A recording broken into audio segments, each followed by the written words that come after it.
For decades, popular culture has fed us a single, terrifying lie: that the Megalodon was the ultimate biological weapon ever produced by Earth's oceans. We look at its 50-foot frame and rows of serrated teeth, and we assume nothing could possibly be worse. We were wrong. The Megalodon was certainly a masterpiece of engineering, but it was late to the party. Long before the giant shark patrolled the Cenozoic waters, the deep ocean was already serving as a high-stakes weapons laboratory. Nature wasn't just creating animals, it was prototyping nightmares. When you strip away the skin and scales, what you find in the prehistoric fossil record isn't just a list of extinct species. You find a catastrophic arms race. For millions of years, evolution was not prioritizing beauty or balance. It was prioritizing lethality. We are talking about creatures designed with biological specifications that defy modern logic. Armored plating thicker than a tank's hull. Jaws capable of generating hydraulic pressure strong enough to liquefy bone. And sensory arrays so advanced These weren't just predators. They were heavy artillery units, stealth operatives, and siege engines. The ocean you see today, calm, blue, and relatively safe, is merely a graveyard for these titans. But the blueprints remain, frozen in stone, waiting to be analyzed.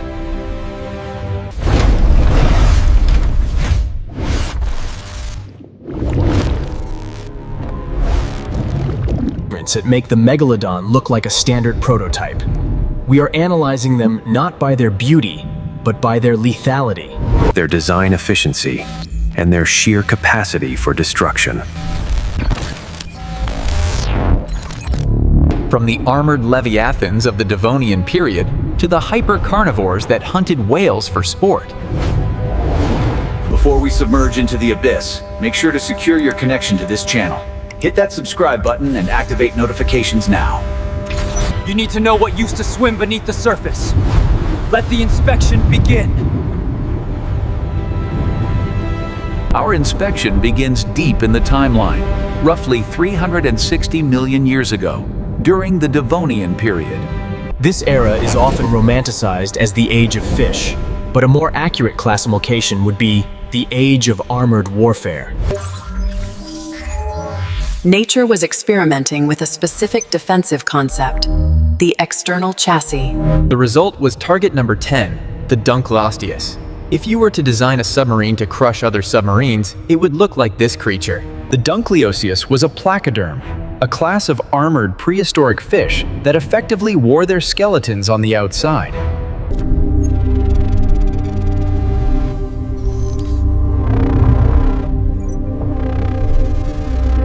This was not an animal built for speed or agility. It was built for attrition. However, the armor is not the primary concern here. The weapon system is. The Dunkleosteus possessed one of the most terrifying. It did not have teeth in the traditional sense. Teeth can break, fall out, or dull over time. Instead, evolution equipped this machine with two pairs of sharp, bony plates that functioned exactly like industrial shears. Every time the Dunkleosteus closed its mouth, these plates rubbed against each other, creating a self-sharpening mechanism. Engineering analysis suggests that the bite force at the tip of these plates was approximately 8,000 pounds per square inch. To put that in perspective, that is sufficient pressure to punch through the steel hull of a small submersible. But the bite force was only half the equation. The speed of deployment was the true killer. The biomechanic of its skull allowed the Dunkleosteus to open its massive jaws in 1/50th of a second. This rapid expansion created a powerful suction vacuum inside the mouth, pulling prey into the shear zone before they could even register a threat. Fossil evidence confirms that this creature was a cannibal, as Dunkleosteus armor has been found with bite marks that could only have been made by another Dunkleosteus. It was a chaotic, violent era where the only thing strong enough to kill a tank was another tank.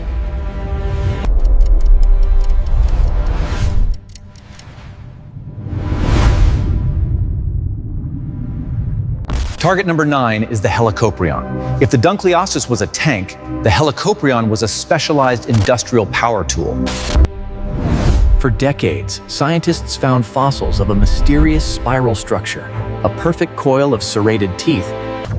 Modern scaling technology has finally revealed the disturbing truth. This spiral was the lower jaw. This creature, which grew to lengths of 25 feet, possessed a tooth whorl, a conveyor belt of teeth located in the center of its lower jaw. Functioning almost exactly like a circular saw. From a tactical standpoint, this design seems insane, but upon closer inspection, it reveals a terrifying purpose.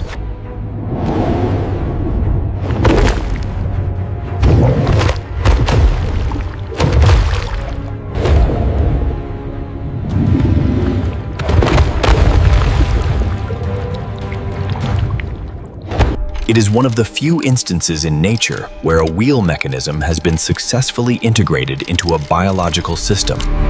Imagine a shark the size of a moving truck, swimming toward you with a buzzsaw mounted in its mouth. It represents a time when nature was willing to take extreme risks with morphology to achieve specific tactical goals. While the previous 2 targets dominated the open water, target number 8 claimed the brackish waters and estuaries. We descend into the realm of the arthropods to analyze the Jackalopterus. If you have any fear of spiders, scorpions, or insects, this creature is the physical manifestation of that phobia magnified to an impossible scale. The Jackalopterus was a eurypterid, commonly known as a sea scorpion, but the name does not do justice to the scale of the threat.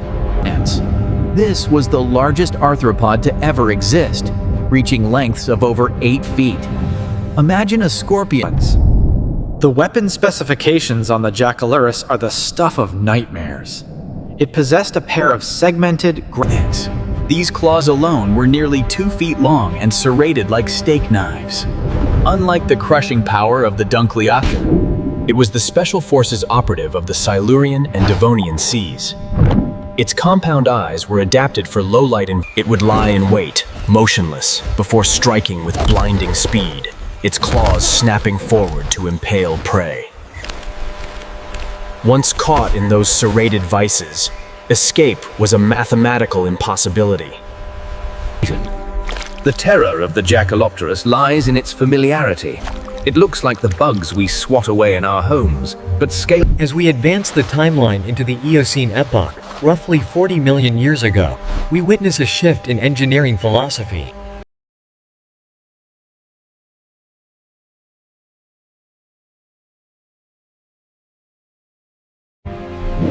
This brings us to target number 7, the Basilosaurus. Do not let the name fool you. When early paleontologists first discovered its colossal 60-foot spinal column, they assumed they were looking at a reptile. They were mistaken. This was a mammal. It was a prehistoric whale, but it possessed none of the gentle characteristics we associate with modern cetaceans. The Basilosaurus was a biological fraud. It was a wolf in a sea serpent's clothing. The skeletal structure. Unlike modern whales, which are built for deep diving and rigidity, the Basilosaurus had an elongated, eel-like body. It moved with a sinister grace, slithering rather than swimming. But the true horror lies in its diet and jaw mechanics. Fossil evidence from the Valley of Whales in Egypt has revealed Basilosaurus stomachs filled with the remains of smaller whales. This wasn't a scavenger. It was a whale killer. Its skull was equipped with distinct sets of teeth.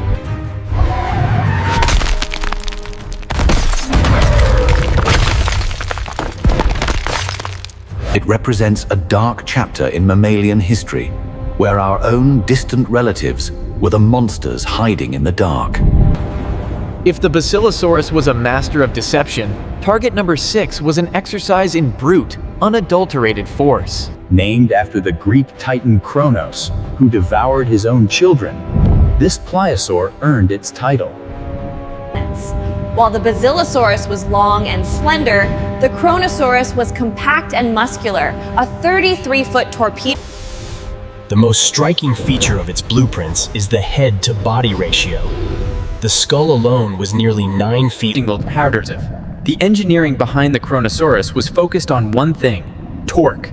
Unlike sharks that use tail propulsion, it effectively flew underwater, flapping massive fins to generate incredible bursts of speed and agility that no tail-driven predator could match. It could turn on a dime and accelerate instantly. Once it closed the distance, the jaws took over. The Kronosaur possessed teeth shaped like bananas, conical and thick, designed not just to cut, but... This is the biological equivalent of a hydraulic press. We are talking about a bite force that likely will or exceeded Anything caught in that zone, turtles, plesias, giant squid, simply cease to exist as a structural entity. However, sometimes lethality isn't about teeth or speed. Sometimes it is simply a matter of scale. To understand this creature, you have to abandon the standard measurements of marine biology and start thinking in terms of naval architecture. Living during the Triassic period, the Shastasaurus was a species of ichthyosaur, a group of marine reptiles that superficially resembled dolphins. But the resemblance ends there. While a dolphin is 6 feet long, the Shastasaurus grew to lengths of nearly 7. In fact, it holds the title for the largest marine reptile to ever exist. From a distance, the Shastasaurus looks like a submarine.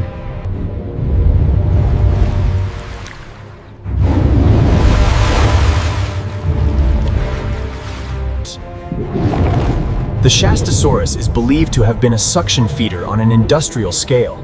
By rapidly expanding its inhaling swarms of smaller squid and fish in a single breath.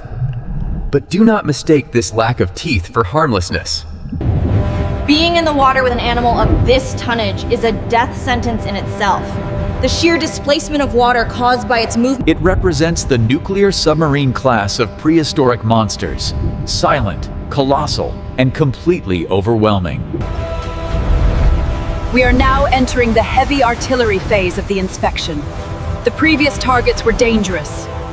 These are the creatures that make the Tyrannosaurus Rex look like a domestic pet.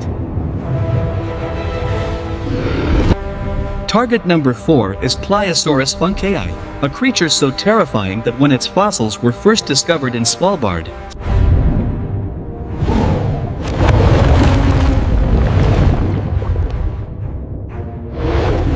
But size is not the primary statistic here. The terrifying metric is the bite force. Engineering simulations indicate that Predator X possessed a bite force of approximately 33,000 psi.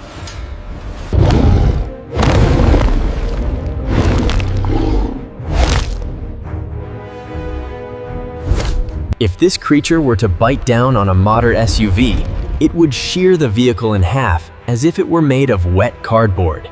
Great. But pure power wasn't its only asset. Analysis of the brain case reveals that Predator X had a brain. It wasn't a mindless eating machine. It was a calculating hunter capable of strategic maneuvering. It represents the perfect storm of biological engineering. If Predator X was the brute force champion, target number 3 is the ultimate ambush specialist. We are analyzing the Mosasaurus, specifically Mosasaurus hoffmanii, growing up to 59 feet in length during the late Cretaceous. This marine lizard was effectively the T-Rex of the ocean, but with a critical upgrade. But the design flaw in most predators is that prey can escape if they aren't swallowed immediately. The Mosasaurus... Open the mouth of a Mosasaurus.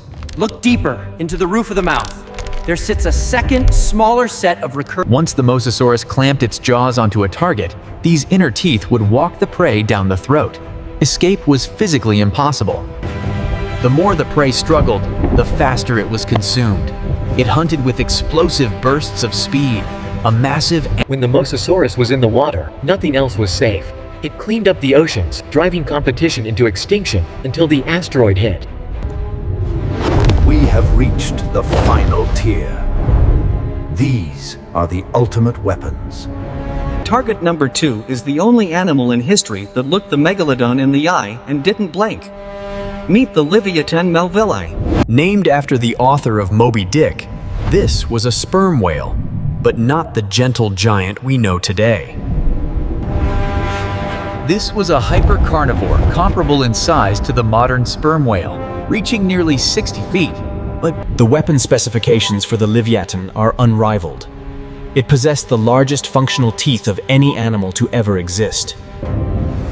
We are talking about teeth that were 14 inches long and 4 inches in diameter. That is twice. These weren't just for gripping. They were daggers designed to inflict deep, traumatic wounds on massive prey. While the Megalodon was a shark relying on instinct, the Livyatan was a mammal. It had the massive brain of... Imagine a pack of killer whales, but scaled up to 6 feet, armed with teeth the size of bowling pins, hunting with military precision using sonar. In the battle for the Miocene oceans, this was the Anti-Submarine unit, designed to counter the Megalodon threat. And finally, we arrive at target number 1, a discovery so recent, made in 2023, that it has rewritten the physics of biology.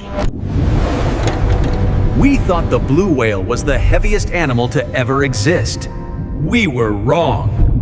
Living about 39 million years ago, this early whale completely shattered the upper weight limits of vertebrate existence. While it was shorter than a blue whale at roughly 66 feet, its density was incomprehensible. Its bones were osteosclerotic, solid and heavy, lacking the marrow cavities found in other animals. Estimates suggest the Perucetus could have weighed up to 340 tons. That is more than double the weight of the heaviest blue whale. It was a biological singularity, a creature so dense and massive that it likely lived in shallow coastal water. It wasn't a fast predator like the Mosasaurus, or a shredder like the Dunkleosteus. It didn't need to be. When you are the heaviest object in the ocean, you don't compete. You dominate by mere existence.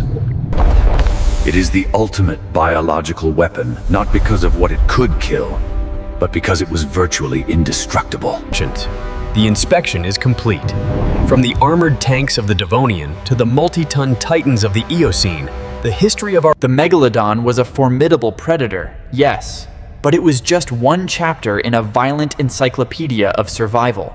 These creatures remind us that the ocean is not our domain. We are merely tourists floating on the surface of a world that was once ruled by monsters. The arms race beneath the waves has paused, but looking at these blueprints, one has to wonder what nature is prototyping next in the darkness of the deep. If you enjoyed this deep dive into the prehistoric abyss, initiate the protocol. Like the video. And subscribe to Animal Ranking Hub for your weekly briefing on the wild's deadliest secrets. Class dismissed.